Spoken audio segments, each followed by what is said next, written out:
Good morning friends, তোমরা সবাই কেমন আছো? আশা করি খুব খুব ভালো আছো। আমিও খুব ভালো আছি। চলো আজকের ব্লগটা শুরু করি। কেমন লাগছে অবশ্যই জানিও। সকাল থেকে শুরু হয়ে গেছে কাজকর্ম। কেন তো জীবনে ধৈর্যটা বড় জিনিস। চলো আগে বলছি তো এই কথাটা বলার কারণ কি, মিস্ত্রিরা এসেছে, ওদেরকে চাগুলো দিয়ে দিলাম। সকালে উঠেছিলাম, সকালে এত তাড়া হয়ে থাকে যে আর ভিডিও করতে পারি না। সেজন্য এখান থেকেই শুরু করলাম। দেখতে পাচ্ছ জামা ঘরের ভেতরে ঢুকে গেছি, দিয়ে জামা কাপড়গুলো আগে প্রচণ্ড সব বোঝা হয়েছিল। আর রাতে শরীরটা খুব খারাপ করেছিল, সেই জন্যই জামা কাপড় গোছাতে পারিনি। সব জামা কাপড়গুলো গুছিয়ে সুন্দর করে গুছিয়ে রাখলাম। তারপর বিছানাটা মিষ্টি উঠে পড়েছে, বিছানাটা ঠিক করলাম। এই দেখতে পাচ্ছ ওকে স্নান টান করিয়ে দিয়েছে, ও গোপাল দাদাকে তুলছে বোতল দিয়ে। তারপর রান্নাটা একটা বসিয়ে দিলাম, বসিয়ে দিয়ে এদিকে চলে এসেছি বিছানাটা পরিষ্কার করার জন্য। বিছানাটা দিনে বোধহয় 5 থেকে 6-7 বার পরিষ্কারই করতে হয়। বারবার ঘেঁটে ফেলে, কী করবো, ছোটো বাচ্চা ও রাখলে যা হয় আর কি। তারপর মিষ্টিকে নিয়ে গেলাম খাটে। জানো তো জীবনে ধৈর্য ধরেছিলাম বলে আজকে এই ঘরটা পেয়েছি।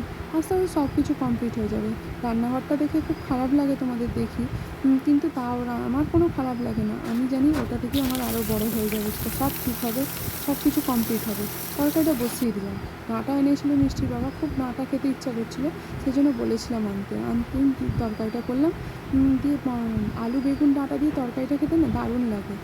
যাই হোক, সকালবেলা না 7:30টার সময় সমস্ত জামা কাপড় কেচে ফেলেছিলাম, নিজেরও স্নান হয়ে গেছে। আর 10টা আর 11টা বাজে, এখনও পর্যন্ত আমি দিতে পারিনি। আর মিষ্টি বাবা বেরিয়ে গেছিলো, থাকলে ও আমার অনেক কাজ করে দেয়, ওই দিয়ে দেয়। কিন্তু এটা দেখতে পাচ্ছ আমি কিন্তু শাড়ি পরি না, এটা আমার হচ্ছে শাশুড়ির শাড়ি। আমি বললাম যে তোমার শাড়িগুলো দেবে, আমি কেচে পরিষ্কার করে দেবো। তার কারণ ওনাকে আমি আমার ঘরে খাওয়ার কথাও বলি, উনি খান না, কারণ উনি ওনার বড়ো ছেলের কাছে থাকতে বেশি পছন্দ করে।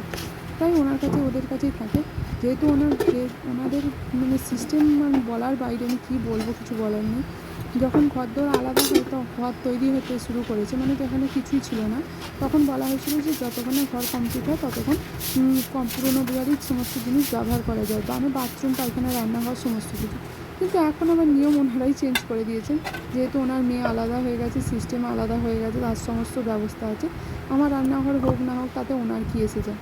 যাই হোক, পরের মেয়েকে কেউ কোনো দিন ভালোবাসে না, যতটুকু বাসে ততটুকু সন্তুষ্ট। আমার বাবা আবার একটা কথা বলে, কারুর করে রাখলে কোনো কিছু ফেলা যায় না।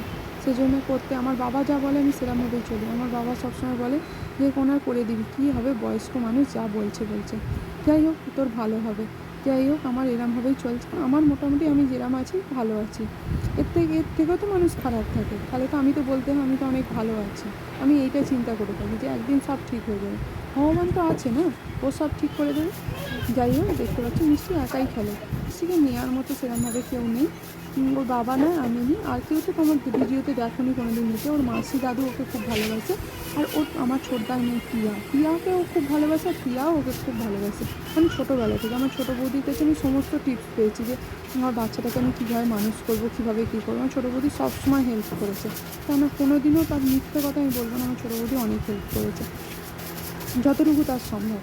এই দেখো, ভিডিওটা ভালো লাগলে শেয়ার করো।